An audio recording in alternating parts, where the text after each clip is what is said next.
सुर में गाना सीखिए पाधानीसा ऐप के साथ। AI powered personal music teacher from Saregama.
डाकू दयाराम गुजर।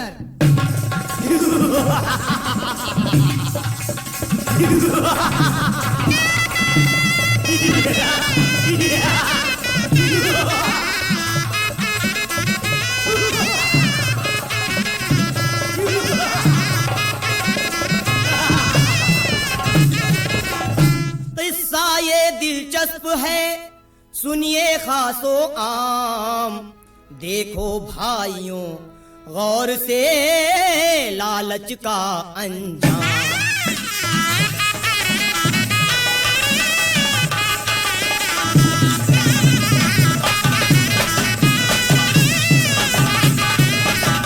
लालच का अंजाम बुरा है, नहीं फूलता फलता। धन दौलत के खातिर इंसान क्या क्या रंग बदलता।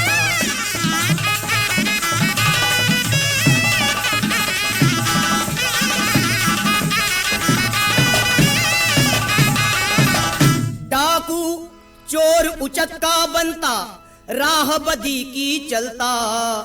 लूट मार रहजनी से उसका हर अरमान निकलता।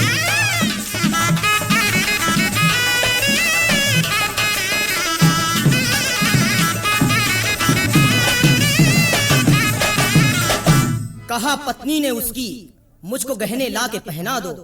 बना दो मुझको बेगम, तन मेरा गहनों से सजवा दो।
बड़ी ये बात, लाता तेरे वास्ते गहने रातों रात। और बेगम ने बादशाह से कहा, दरिया जाने के लिए दिल चाहे सरताज, नहाऊं जी भर के वहां मेला देखूं।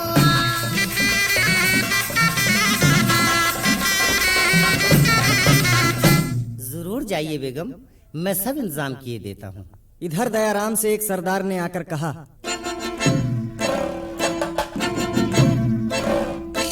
सरदार सरदार सुना है बेगम दरिया नहाने और मेला देखने आ रही है। अच्छा आइए तो बहुत अच्छा हुआ। आज मैं अपनी बीवी की फरमाइश जरूर पूरी करूंगा।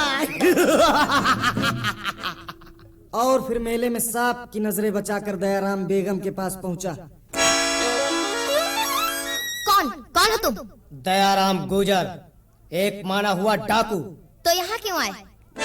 आपके गहने लेने की खातिर यहाँ आया हूँ, लेके जेवर ही जाऊंगा मैं।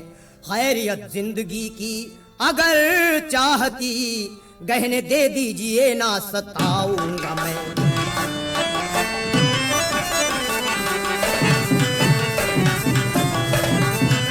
हाथ मेरे बदन को लगाना नहीं, गहने दे दूंगी खुद कुछ उजर ही नहीं। इस ढिठाई पे डाकू पने के लिए, इसका अंजाम क्या हो खबर ही नहीं।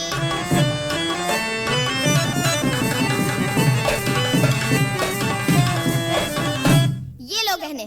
शुक्रिया। उतरवाए हैं सब गहने पिन्हाए, लाके पत्नी को।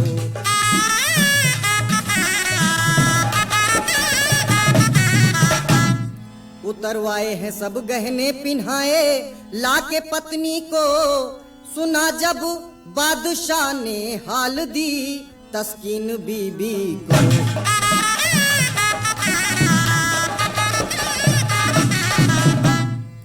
गिरफ्तारी की खातिर हुक्म फौरन कर दिया जारी। दयाराम हो गया चौकस, खबर फैली जो ये भारी।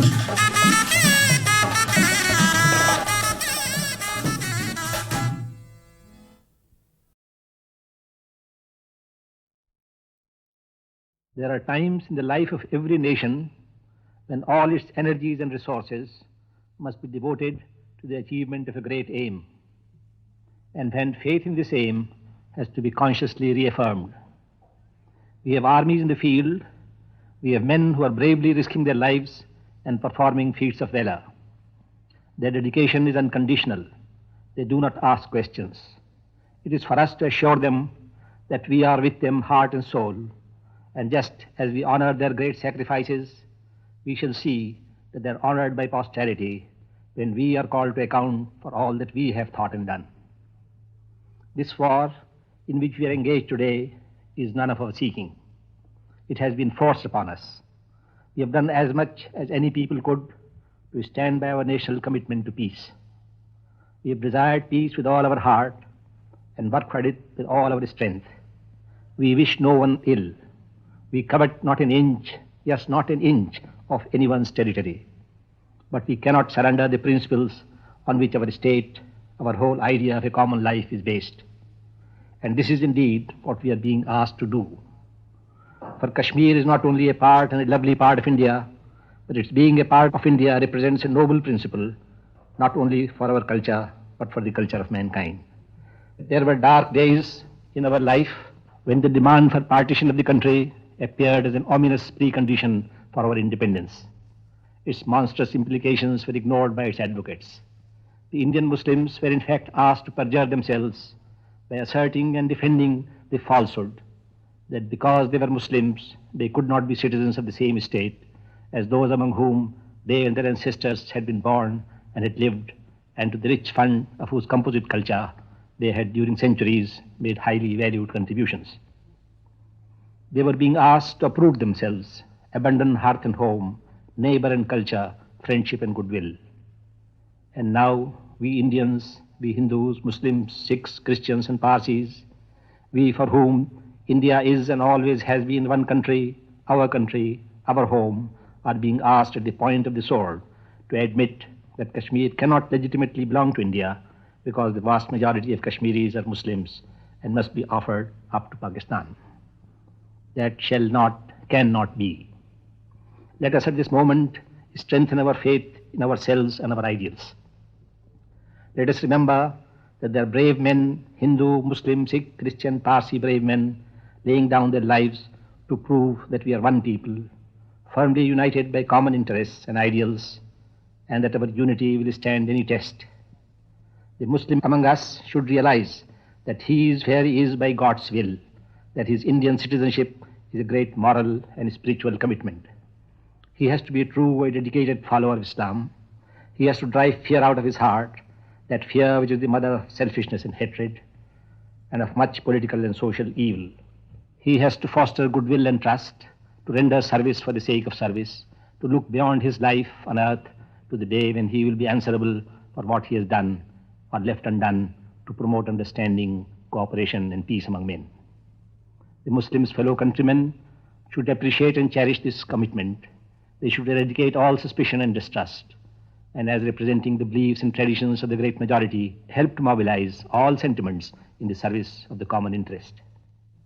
The strength of a people lies in an inner harmony, not only of declared aims, but also of instincts. Instincts are endowed by nature, we cannot count on them. We must therefore cultivate the habit of doing the right thing spontaneously. This is a time when we should spontaneously follow our leadership, placing in it our full confidence and trust, and allowing it full freedom of action. It's a time when values which command our total dedication and commitment are in jeopardy, and therefore demand our total dedication. The basic principles of our national existence and the freedom to live by them are in danger, and we may count no cost too high to protect them. For without them, life as a moral adventure becomes meaningless, and living on without them is worse than death. It's the time when each of us must encourage the other to contribute his best, and through sympathy, cooperation and goodwill, make sure that not only the ideals we serve and the victory we achieve, but the inner harmony of our thoughts and motives is handed down to a grateful posterity.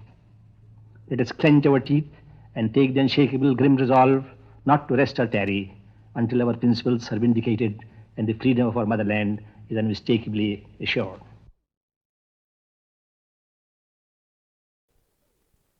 अब ये बातें असल में एक बड़ी क्रांति करके उलट अपनी समाज में करनी है, इसको उलट पलट करना। कुछ तो हुआ है, कुछ करना है, और ये विचार मन से निकालना है। यही कि कलम चलाना ज़्यादा ऊंचा है फड़ुए चलाने से। कलम चलाना भी बहुत आवश्यक है देश में, इसमें कोई मुझे शक नहीं, लेकिन जो आदमी कलम चलाता है खाली और काम नहीं कर सकता तो वो पूरी तौर से नहीं बढ़ा है, ना पूरी तौर से पढ़ा लिखा है मेरी राय में। वही आदमी कलम भी ठीक चलाएगा जो हाथ पैर भी चला सकता है, मेरी राय है। अब ऐसी पढ़ाई हमारे तो बहुत लोगों को हुई नहीं है, इसलिए हम अभी तक पूरी तौर से पढ़े लिखे लोग नहीं हैं। अब हम चाहते हैं कि हमारे देश में लोगों को मौका मिले दोनों बातें करने का। दिमाग कुछ बढ़े, बगैर दिमाग के तो होता नहीं, कोई बेवकूफ़ आदमी तो मुल्क को बढ़ाते नहीं। और हाथ पैर चलाना जाने, चाहे हाथ पैर वो खेत पे चलाएं, मशीन पे चलाएं, ज़मीन पर, कारखाने में चलाएं, लेकिन हाथ पैर चलाएं। इसलिए आजकल की दुनिया में सब में आवश्यक लोग हल्के हल्के वो होते जाते हैं, वो नहीं जो पहले दुनिया में थे, वो नहीं, बल्कि नए लोग जो सब में आवश्यक हैं। एक मोटी तौर से मैं आपसे कहता हूँ, वो इंजीनियर लोग हैं, वो वैज्ञानिक लोग हैं, साइंटिस्ट हैं। बड़े से बड़ा इंजीनियर को हाथ पैर चलाने पड़ते हैं या चलाने चाहिए, और जिस वक्त वो छोड़ देता है हाथ पैर चलाना, वो ठंडा हो जाता है, उसको जान नहीं रहती उस इंजीनियर में, आदी हो जाती है, और दफ्तरी आदमी वो बाबू हो जाता है। फिर वैज्ञानिक लोग हैं, वो गद्दी में बैठ के काम नहीं कर सकते, उनको हाथ पैर से और दिमाग से तीनों से काम करना है। ये दुनिया ऐसी है, तो इस विचार को इस देश से निकालना है, उखाड़ना है, उखाड़ के कुचल के ख़त्म कर देना है। जो यहाँ के हाथ पैर चलाने वाले नीच होते हैं, मैनुअल लेबर नीच है, ये भयानक, विचार है, गलत है, निकम्मा है, विष से भरा हुआ है, तबाह करने वाला है मुल्क को। बहुत सारे शब्द मैंने आपसे कह दिए कि आपके दिमाग में ये बात धस जाए। अच्छी बात है। तो आपका ये यूनिवर्सिटी, विश्वविद्यालय, महाविद्यालय, विद्यापीठ, मालूम क्या क्या नाम इसके हैं, वो बना। और हिंदुस्तान में जहाँ तक मुझे मालूम है पहला ऐसा बना है, यानी विशेषकर खेती से संबंध रखने वाला। फिर ये प्रश्न आता है कि चलेगा कैसे। मुझे कोई संदेह नहीं कि यहाँ प्रोफेसर अच्छे अच्छे आएंगे, अमेरिका के होंगे, यहाँ के होंगे, इसमें मुझे कोई शक नहीं है। लेकिन फिर भी ये सवाल होता है कि आप उसी तरह से यहाँ काम करेंगे और रहन सहन आपका होगा जैसे कि और जगह और यूनिवर्सिटीज कॉलेजेस में होता है, या कुछ और ढंग होगा। आप भी बड़े बड़े मकान हैं, इमारतें, उसमें जाके कुछ आप लोगों को, आपके प्रोफेसर को और आपके विद्यार्थियों को एक अभिमान हो जाए, गुरूर हो कि हम तो बड़े बड़े मकानों में हम पढ़ा करते हैं। वो बेचारा जो किसान खेत में काम करता है वो तो कोई एक नीच आदमी है, गिरा हुआ आदमी, हम उससे ऊंचे हैं। और यह आपका अगर विचार हुआ तो फिर आपने, पढ़ाने वाले और पढ़ने वालों ने इस जगह का पूरा लाभ नहीं उठाया। नहीं बात। अगर इसके कोई माने हैं इस जगह के तो किसान का कॉलेज है और किसानों के लिए कॉलेज है, बाबू लोग के लिए नहीं है। और वो बाबू लोग यहाँ आ सकते हैं जो किसान होना पसंद करें। सब में बड़ी कदर यहाँ होनी चाहिए, न ब्राह्मण की, न क्षत्रिय की, न किसी की, किसान की सब में बड़ी कदर होनी चाहिए, जो जमीन से पैदा करता है अपने हाथ की मेहनत से। और मैं नहीं पसंद करता कि यहाँ अक्सर स्टैचूज, मूर्तियां लगती हैं, लेकिन आप कोई मूर्ति कहीं लगाना चाहें तो भारत के किसान की कहीं लगाइए।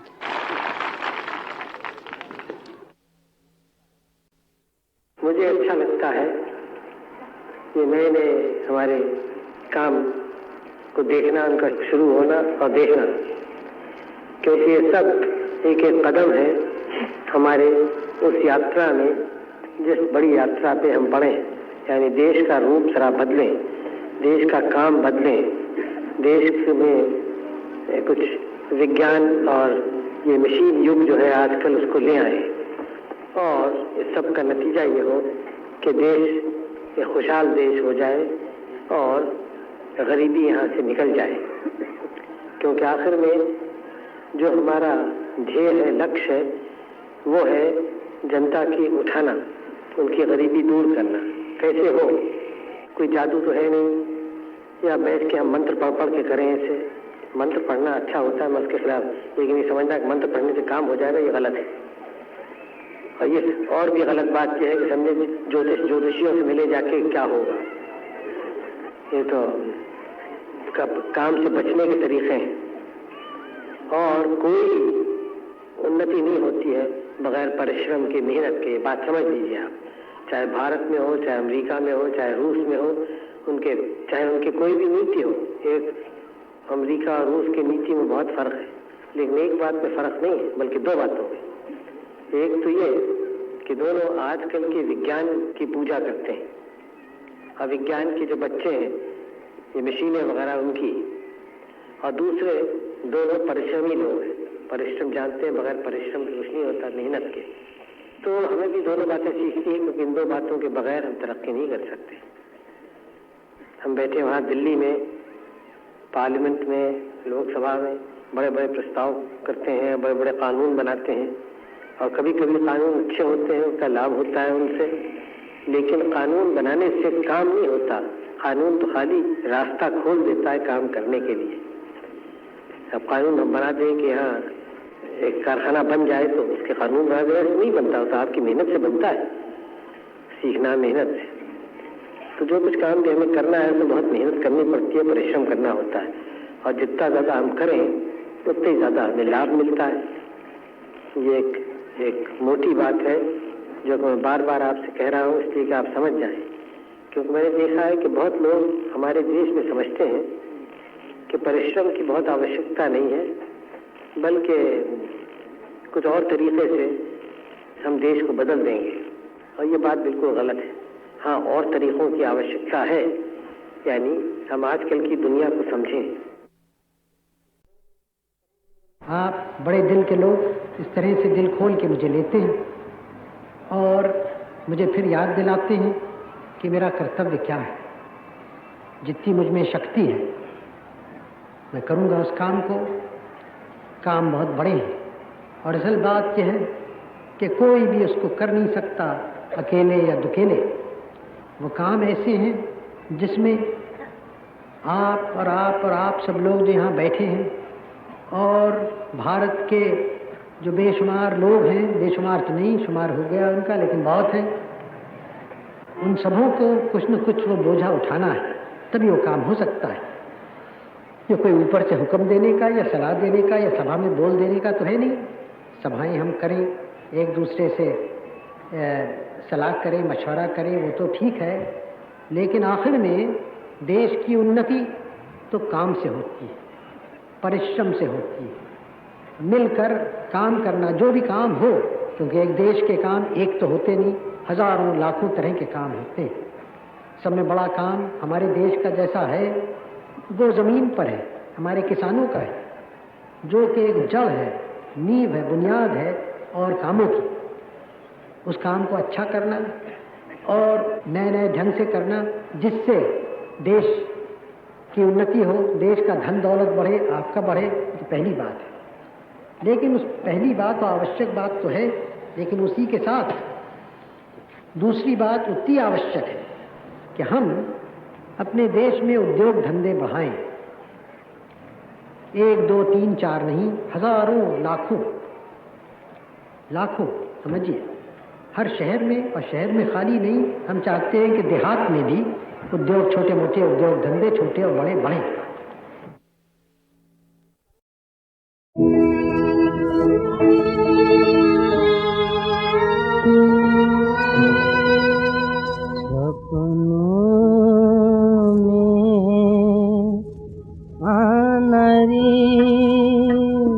सपनों में आनरी जुग बीते नहीं दर्शन पाए, जुग बीते नहीं दर्शन पाए। तुझ बिन गोरी कछु न भाए, तुझ बिन गोरी कछु न भाए। सुंदर मुख दिखलाना नरी, सुंदर मुख दिखलाना नरी नरी नरी, सपनों में आनरी।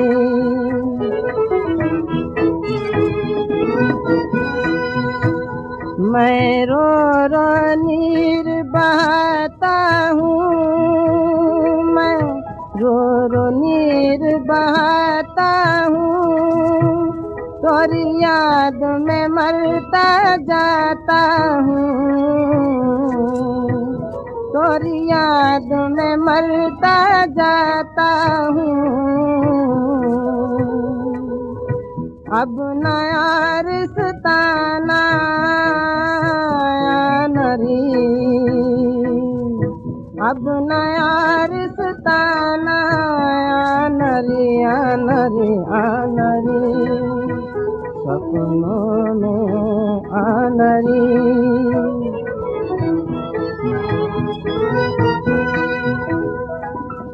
तरसत है दिल बरसत आँखें, तरसत है दिल बरसत आँखें। अब नहीं काटे कटत है रातें,